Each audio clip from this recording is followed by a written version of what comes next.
Hello student, आप सभी का स्वागत है एसएस मैथ्स एकेडमी में। और आइए इस वीडियो में हम डिस्कस करेंगे कैलकुलेटर के बेसिक ऑपरेशंस, क्योंकि बहुत से बच्चों को बेसिक ऑपरेशन में भी तकलीफ होती है कैलसी के।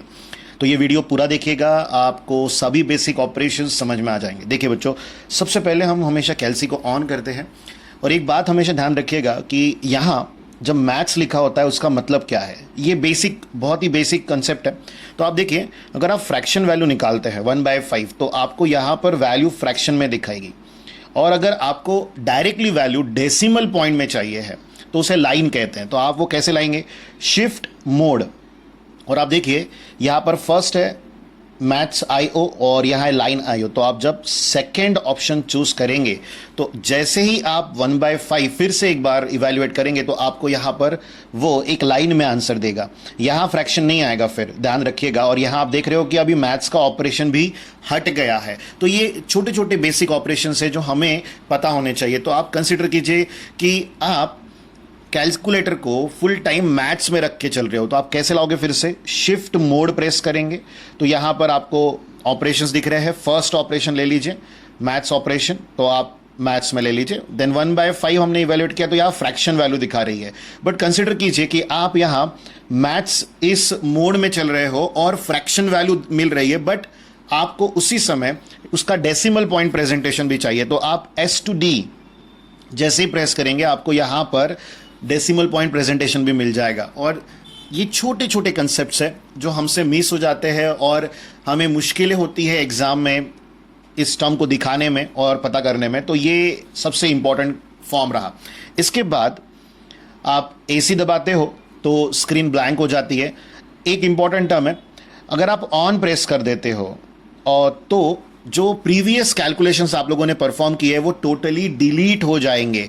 तो अगर आपको अब प्रीवियस कैलकुलेशन जो हमने 1/5 इवेल्युएट किया था वो देखना है तो आप देखिए यहाँ आपको 1/5 दिखेगा। इसके पहले हमने कोई भी ऑपरेशन परफॉर्म नहीं किया तो वो नहीं दिखा पाएगा। बट अगर 6-7 ऑपरेशंस आपने परफॉर्म कर रखे तो आप ये रिप्ले की बटन जब अपवर्ड प्रेस करोगे तो आपको सभी कैलकुलेशन फिर से दिखना शुरू हो जाएंगे। पर देखिए, फिर से एक बार देखिए, AC प्रेस किया और उसके बाद रिप्ले की बटन प्रेस की तो आपको प्रीवियस कैलकुलेशन दिखाई दे रहा है। बट जैसे ही बच्चों आप ऑन प्रेस करते हो तो आपको कोई प्रीवियस ऑपरेशन दिखाई नहीं देगा। तो इसीलिए जब आप एक बड़े न्यूमेरिकल के छोटे छोटे कैलकुलेशन परफॉर्म कर रहे हो और आपको सभी कैलकुलेशंस का इंपॉर्टेंस है तो उस समय आप AC प्रेस करें ताकि अगर कोई प्रीवियस कैलकुलेशन आपको देखना हो तो आपको दिखाई दे सके। चलिए अब आगे बढ़ते हैं। देखिए यहां पर ये बटन प्रेस करने से फ्रैक्शन टर्म आती है। जैसे आपको 1/5 लिखना था तो आपने पिछले बार 1/5 ऐसे लिख दिया था।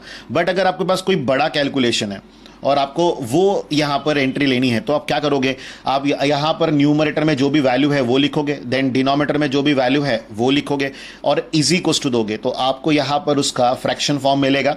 जैसा कि हमने कहा था कि आप मैथ्स में हो तो यहां हमेशा फ्रैक्शंस फॉर्म ही मिलेंगे। और जैसे ही आप S to D प्रेस करोगे आपके पास क्या आ जाएगा बच्चों? यहां पर आप समझ रहे हो, डेसिमल पॉइंट प्रेजेंटेशन। यहां एक और इंपॉर्टेंट कंसेप्ट है जो इस ENG वाले की से आता है, वो आपके साथ जरूर डिस्कस करूंगा। देखिए, अगर 1/654 है यानी 654 है और आपने इज इक्वल्स टू प्रेस किया तो ऑब्वियसली यहां पर फ्रैक्शन टर्म दिखाई देगी। जैसे ही आप S to D प्रेस करोगे आपको यहां 10⁻³ का टर्म दिखाई देगा। अब जब आप इसे किसी न्यूमेरिकल में नोट कर रहे हो तो उस समय आपको ध्यान देना है कि ये 10⁻³ वाली टर्म अगर आपसे मिस हो गई और आप लिख दिए 1.5290 जो कि हमारा 4 डिजिट का मैंटीसा होता है जिसे हम फॉलो करते हैं, जिसे डेसिमल पॉइंट के बाद 4 डिजिट लिखना भी कहते हैं।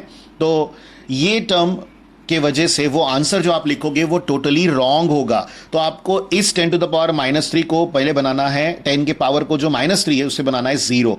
वो कैसे बनाएंगे? तो आपको शिफ्ट ENG 2 टाइम्स प्रेस करना है। पॉइंट याद रखिएगा, 10 टू द पावर कितना था? -3, इसीलिए आपने इसे 2 टाइम्स प्रेस किया। अगर -3 से ऊपर का वैल्यू है तो आप इसे तब तक प्रेस करते रहिए जब तक 10 का पावर 0 नहीं हो जाता। तो देखिए, पहली बार में आपने वैल्यू क्या देखी थी, एक बार मैं आपको फिर से दिखा दूं। पहली बार में हमने वैल्यू देखी थी, सॉरी,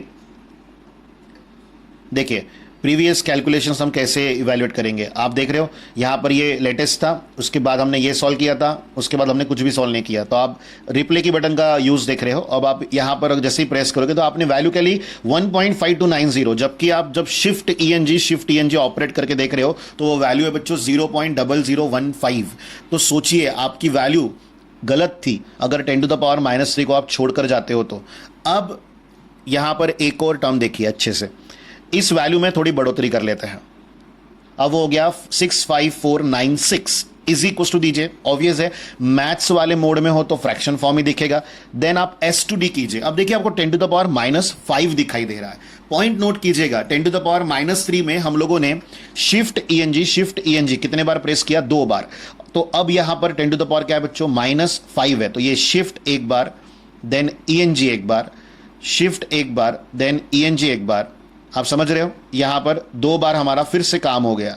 लेकिन अब और बड़ी वैल्यू होती उस जगह तो और बड़ा कर लेते वैल्यू को, इज इक्वल्स टू अब 10⁻⁻7 आ गया। अब आपको 3 बार प्रेस करना पड़ेगा। देखिए शिफ्ट ईएनजी एक बार, शिफ्ट ईएनजी एक बार। आप इस जगह का चेंज नोटिस कीजिए बच्चों, एक बार फिर से देखिए ये चेंज।